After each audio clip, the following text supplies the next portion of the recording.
name is Trina Milburn. I've been with CODA 4 years. I'm a case manager. I help clients that come in. I help them with getting housing, food stamps, insurance, applying for Social Security, anything that they need help with. Some reasons that people come to the shelter. Mostly it's because of domestic violence. Some people are homeless. They're trying to get back on their feet. And so then we help them with making all their appointments with CPS. We help them get just where they need to be and get stable again. And I'm the children's advocate. I've been here since May of this year. It just depends on the case. We try to help support the moms. First of all, the kids are kind of uncomfortable whenever they first come. Of course, means the situation, but then we usually make them comfortable, and then we see what resources actually the mom needs. We help with daycare, we help them schedule doctor's appointments, we have DCS cases, we help them reach goals, we go to their team meetings and stuff for that, 0 to 18.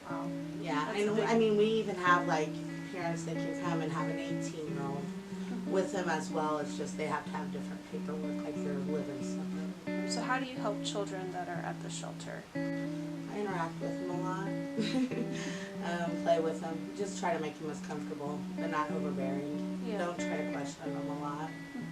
If they want to talk, they'll talk.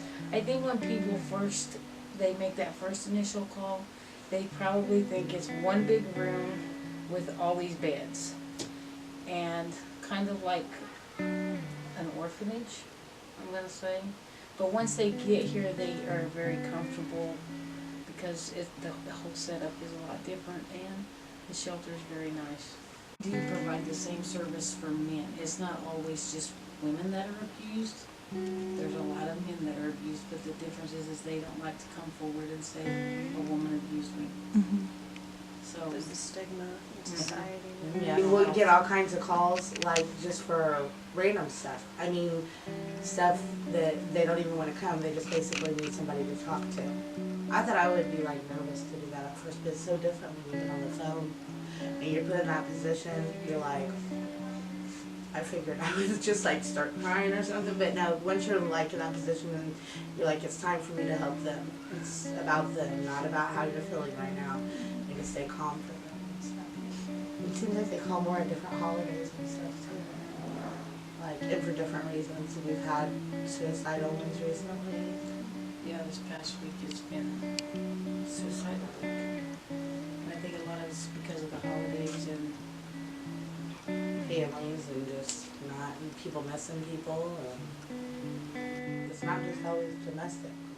You know what I mean? That's why I always tell everybody it's all different walks of life. You can think it's going to start out like as an abusive situation, but then it ends up being like mental health and drug addictions and this, and it's just like a wide variety. right after I first started, and I worked the shift by myself, nobody was here, and this lady called, and she was actually, I'm going to start crying, but she was actually running for her life after she'd been beat. Her ankle was broke, she had had surgery, she was going through that, and she said, I think it's broke, I can't hardly walk, and she got down, this happened over in Clay County, she got down in a big ditch where a big drainage thing was, and she thought that CODA could come there and pick her up. She was not even a half a mile from her house, and so I talked her through that. She ended up and called a relative, and they found her and called an ambulance and got her to the hospital. I was just getting off of work when she got to the hospital, and they called me. And so I wasn't on call, but I felt like since I had been with her for like 2 hours on this phone call, that I should be at the hospital. So that was the first time I ever witnessed abuse like that close. And when I got to the hospital, she was in a neck brace. They were getting ready to take her in for surgery. She had 2 black eyes, her lips were busted. And I honestly don't know how she got out of that alive, but she did. And after she got out of the hospital, she came back here and stayed, and she got on her feet, but unfortunately, she went back to him. And that was very hard for me to take.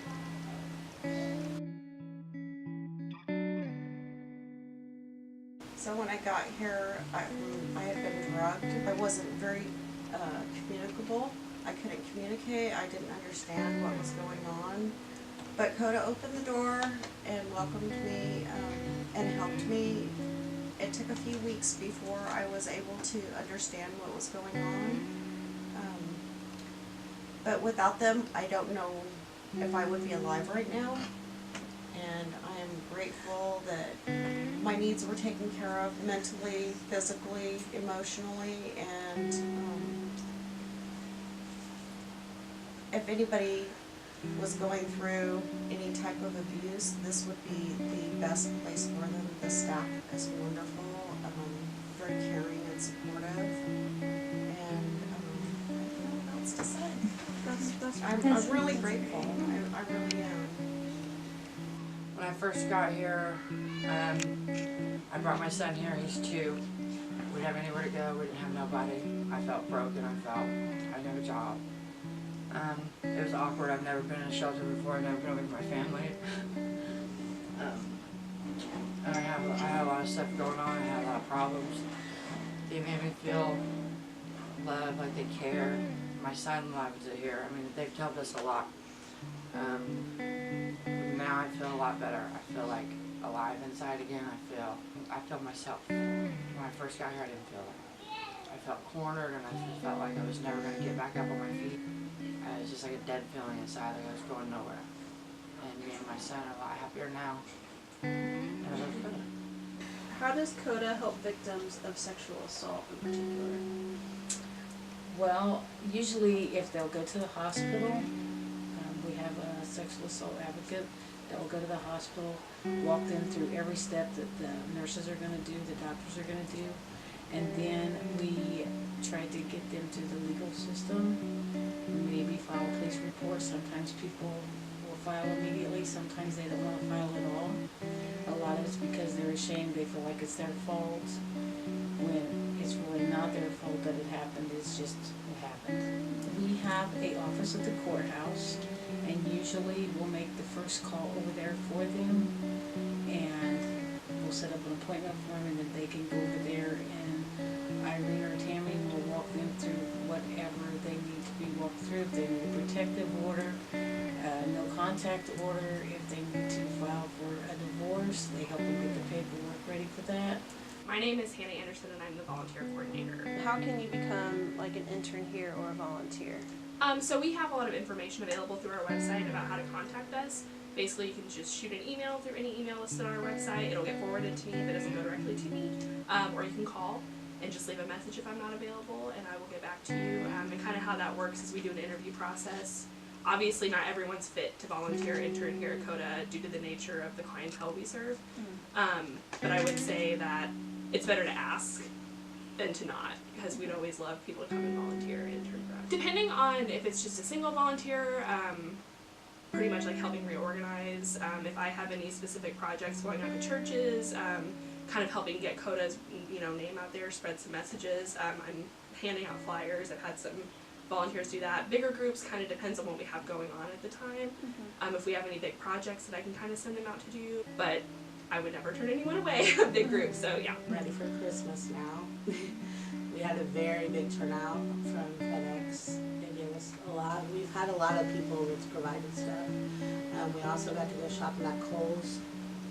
Somebody donated for us to get clothes for them and stuff. So hopefully everything will happen for Christmas.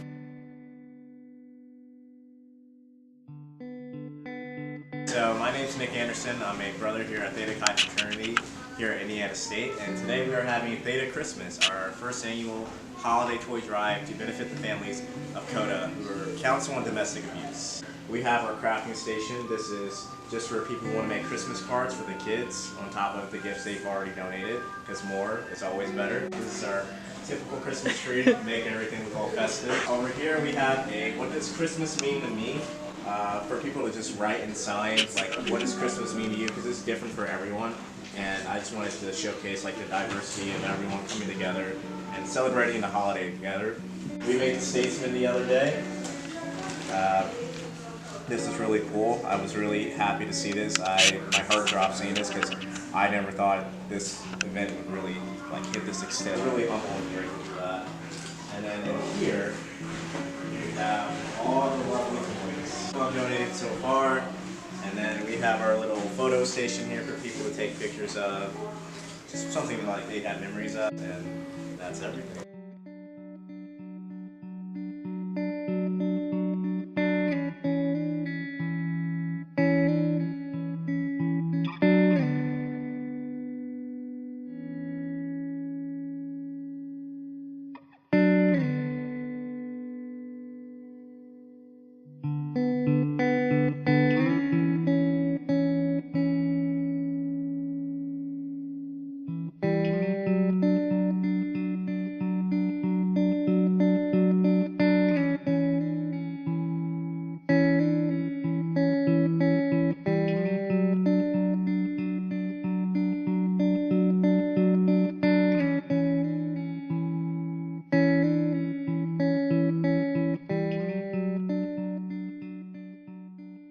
So how can people help CODA, like through other means, like donations or fundraisers? Yeah, so really just asking if you're interested in helping us. If you just call and ask, like, hey, what can we do for you? We will always have something that you can help with. If it's like clothing donations, which we get a lot of, we like to kind of like know what we're getting, so that way we can kind of work with, you know, residents who might need something specific. Just pretty much as long as you call, we'll be more than willing to take anything you have to offer. They get told you're never gonna find better. They get told you can't deal with me, you know. And sometimes they don't get a chance to come here after that.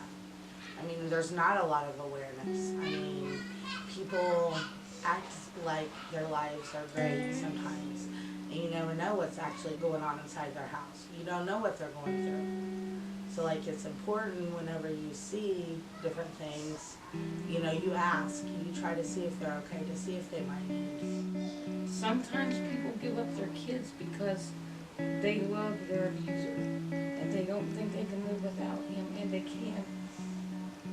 I'm sure we don't know all their stories out there, but we can always listen and always be there for them.